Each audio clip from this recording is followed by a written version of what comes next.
Dr. Nikki is an exciting chiropractor. She's a wonderful person. She's full of knowledge. I didn't have to ask her but about 42 times if she would do this for me today. The size of this crowd, if you can imagine, has her all in a lot. Okay? So let's just all close our eyes for just a minute and say, Lord, be with Dr. Nikki because she's great and she's going to do a good job today. Amen. You want to hold it in here or do you want to put it? It's fine. Is this how you do it? And she's pretty too. She's all that and pretty. Oh, right. That's the bush. I'm terrified this is going to fall on me.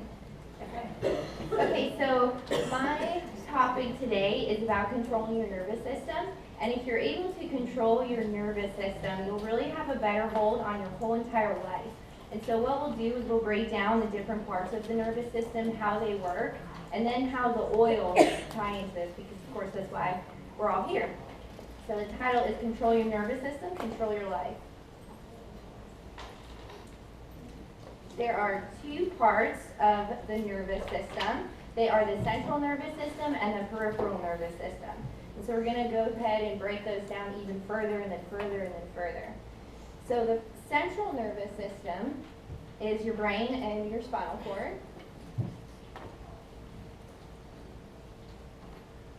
Your brain and your spinal cord. And those parts of your nervous system are completely protected. Your brain is, of course, encased by your skull. Some people probably have thicker skulls than others. I think it's usually men. There's not a lot in here, so I can say that. There's only a few.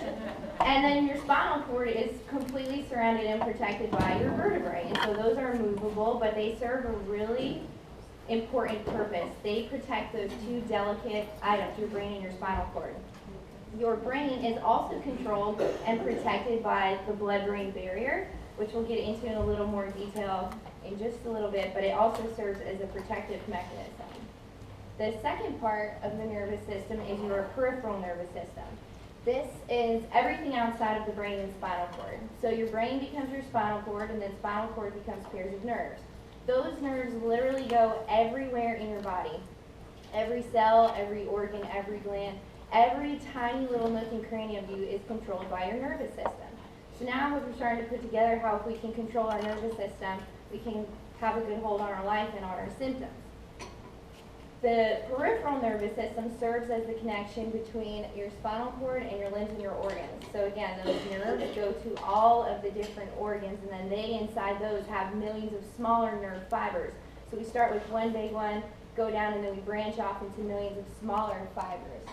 They're the communication station between your brain and everywhere else. They are not protected, so this is how people can end up with more damage to their peripheral nervous system as opposed to their central nervous system. It's a lot harder to end up with brain damage as it is to crush a nerve in your arm and have permanent damage from that. Your peripheral nervous system is further broken down into two more parts. That is the autonomic nervous system and the somatic nervous system. Your autonomic nervous system is responsible for things that are not consciously directed. So this would be breathing, going to the bathroom, sleeping, digestive processes. So everyone was just here at lunch, so all of your digestive processes are at work, and you don't need to think about those things. So this is part of your autonomic nervous system. Your somatic nervous system is responsible for voluntary muscle functions. So that is raising your arm, brushing your hair, brushing your teeth. The fact that you can move your hands in space and do whatever you want it to do, that is controlled by the somatic nervous system. The next slide just shows a picture of the two parts of our peripheral nervous system. And so, of course, I'm a chiropractor, and everything that we do in our office is based on these things right here, these principles. If your spine and your nervous system are functioning properly, you should have no symptoms. And so that's how the oils in chiropractic really go hand in hand. It's kind of like if you're using the oils for just pain relief, you're missing the whole bigger picture. Same as chiropractic. If you're using chiropractic for pain relief, you are absolutely missing the bigger picture because it's all about your nervous system. And that's what this chart right here shows. We've got our parasympathetic in purple on the left and our sympathetic on the right here. So we're going to talk about those two, what they do. But your parasympathetic nerves are responsible for the rest and digest. So that's the digestive process, the sleeping process, things that help your body function without you realizing it. And then your sympathetic nerves.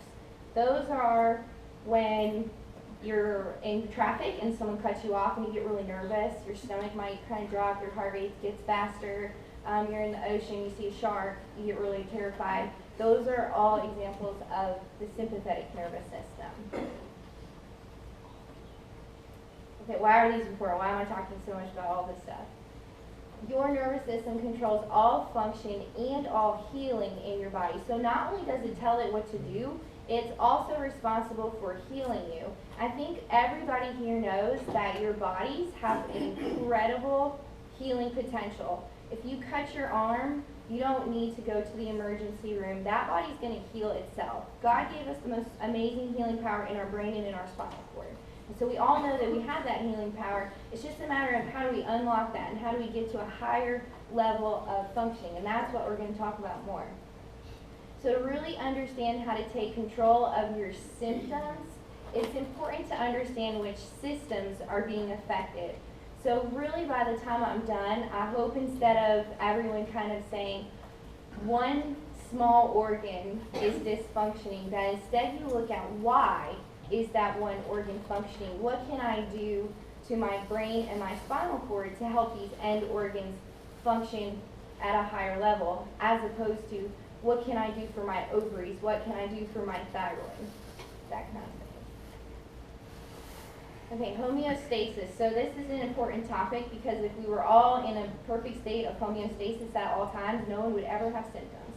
So that would always be great. But that's not what happens. So homeostasis is your body's natural way of keeping your thermostat right where it always should be. And so examples of homeostasis would be when it's really hot in the summer here, you sweat a lot. That's your body's way of keeping your internal temperature at normal. Same as shivering. When you're cold, which we're still waiting for here, you shiver when your heart opens. Those are all examples of homeostasis. Other examples would be going to the bathroom because that is your body's way of releasing toxins before they get to too high of toxic levels. You go to the bathroom and you release those toxins. So if you're always in perfect homeostasis, you would never have symptoms.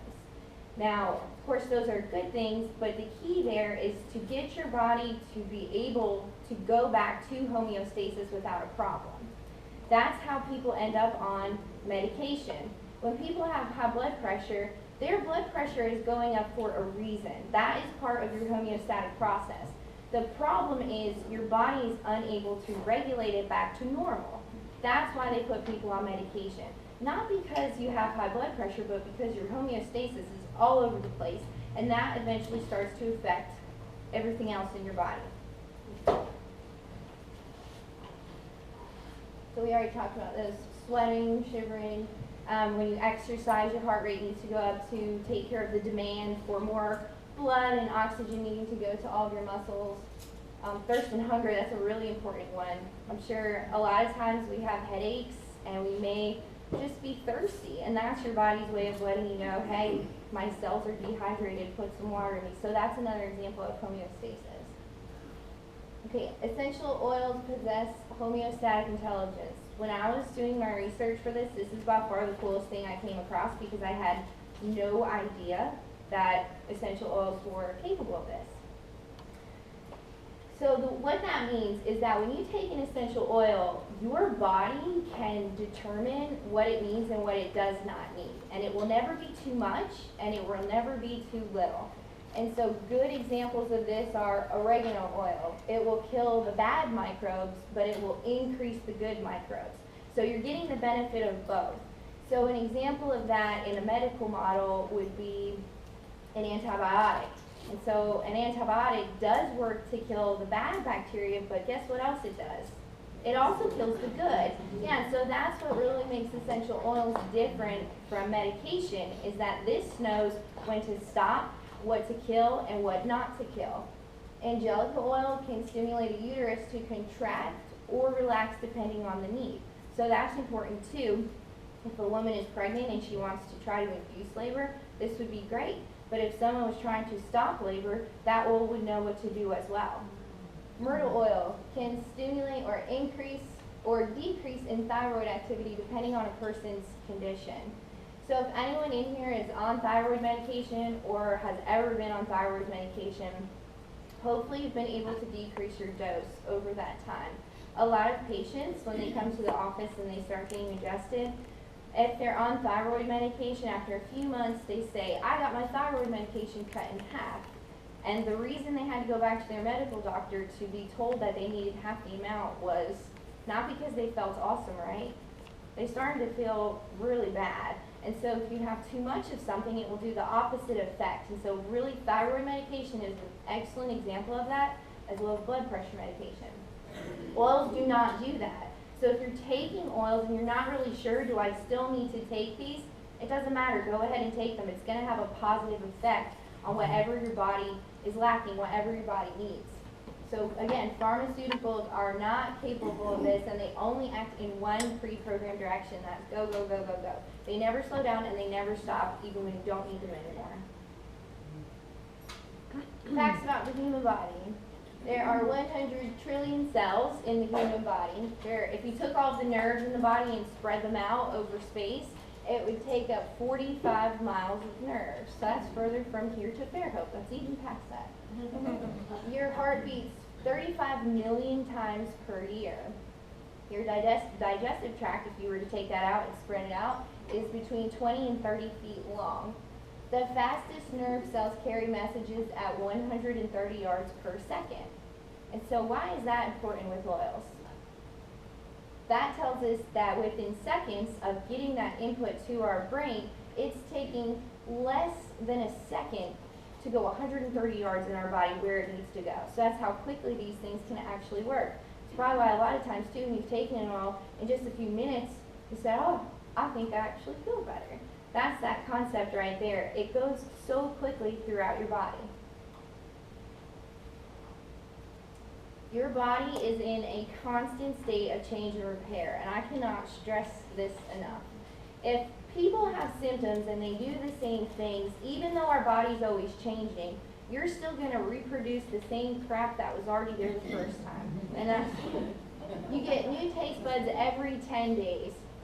You get new lung tissue every 6 months. So someone might look at this and say, well, if you quit smoking, say someone was a smoker and then they quit, they would never have lung cancer, right? Because in 6 months they're going to get brand new lungs. No, your cells are still damaged. Your body's still damaged.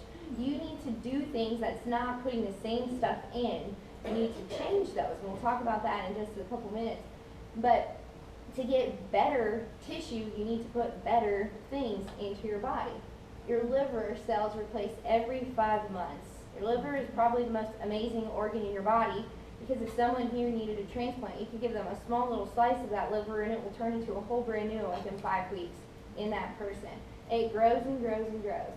Your intestines lining changes every 2 to 3 days. If you think about that one, it makes perfect sense, because if you get a stomach bug and you run into the bathroom all the time, how long does that usually last? 2 to 3 days. And so that's just the amount of time it takes for that to restart and redo that whole process again. But again, if you have stomach problems and you're wondering, well, my stomach line is changing every 3 days, why do I constantly have symptoms? You're still putting the same junk into your body, and that's what it's going to reproduce. What about your brain? How often do you all think your brain changes and repairs itself? Does anybody have a clue? Not soon enough. What? Not soon enough. Not soon enough. That's a perfect answer. Yes. Yes. So on the next slide, your brain is the very same age as you are. So it is the only thing in your body that does not regenerate as we get older. So this is why the brain is so important. We must take care of it. We are born with all the brain cells we will ever have, about 100 billion. So from the minute you're born to right now, you actually have less brain cells than when you were an infant. So we lose cells as we age, and this is what? Yeah, yeah. I can tell. So this is why when people have dementia and brain injuries, it's so traumatic. When people have Parkinson's, MS, these are all diseases that we don't know how to cure, right? We're also going to talk about why later. But it's because once there's an injury to the brain, you cannot repair that. The only parts of the brain that regenerate are the olfactory bulb, which is in charge of our sense of smell, and the hippocampus, which is our area for learning. So next we'll talk about how these are so important with the wolf. So there are 3 parts of the brain, and then we'll break down their functions. The cerebrum is the biggest part of the brain, and that is in charge of our thoughts and actions. So how we feel about things, what we do, how we act when we're around people, that's your cerebrum. Your cerebellum is in charge of coordination, precision, and accurate timing. So a good example of fine movement would be someone who plays the violin. That's very fine movement. They can move their fingers very small. And posture, equilibrium, so your balance, your posture, all come from this small bottom part of your brain right here. And then below your cerebellum is your brain stem, and that is in charge of cardiac and respiratory function. So this controls our heart and our breathing. It's also important for maintaining consciousness and regulating the sleep cycle. So when you look at this and you think about the brainstem, if something controls your consciousness and sleeping, the first disease that I would think of is narcolepsy, right? And so narcolepsy would be something that could have awesome improvements with essential oils, because if you're fixing your brainstem, you're going to in turn control those symptoms. Okay, essential oils for better brain function. First, you need to think about what you're trying to improve. Which part of the brain is it? The cerebrum, the cerebellum, or the brainstem? And so, of course, you all are not going to remember this, but Google's a really great resource. You can look up all this stuff, and it's in the handout, too. What area of the brain is being affected? Is it memory? Is it concentration? And this is where we get more into the symptoms. Are you trying to regulate blood pressure? So that's a big one that I always see posted. What can I do for blood pressure, cholesterol? And so we're always kind of looking at the end organ to change these things. But if you can change one part of your brain, guess what? You wouldn't just change your blood pressure, you change everything that cerebellum controls. And that's where you'll start to take control of your whole entire nervous system. Is it fine motor control? What's something you can do to affect then your cerebellum? And so when you do that, you'll also start to have other changes with that as well. Do you want to sleep better? What area of the brain controls sleeping? I gave the answer in the next slide. Parasympathetic nervous system controls all of that. So that's how you start to learn which part of my body is being affected. Now I can learn which oils to take as opposed to which organ is being affected. Things to think about. This is important because you will start to learn the connection between your entire nervous system. So truly and honestly, I believe 100% that if you have a fully functioning nervous system, you will have 0 symptoms. I've seen it happen when people's nervous system works better, their symptoms go away. It doesn't matter what it is. Most people don't have one symptom they are trying to manage. Would everybody agree with that?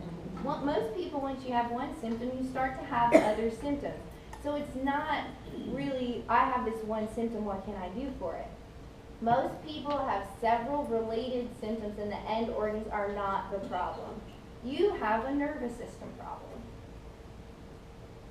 Okay, so now we'll talk about the limbic system and essential oils. So if you recall, the limbic system is a part near the olfactory bulb, and that is actually one part of the brain that does regenerate. So this would be a good area to focus on to keep healthy and to keep changing those cells, pushing them in the right direction. So your limbic system serves as the interface between the brain and the outside world. It is the emotional center of your brain. It's responsible for emotional reactions to something. So if you look at an old picture, it can bring up a lot of old feelings. If you smell a certain smell, it can bring you to a time in your childhood that made you happy. Or chocolate chip cookies remind you of your mom's house. This is where that comes from. It's also responsible for hormone secretion, motivation, pain reflexes, and mood fluctuations. The olfactory bulb, hypothalamus, pituitary gland are all part of the limbic system.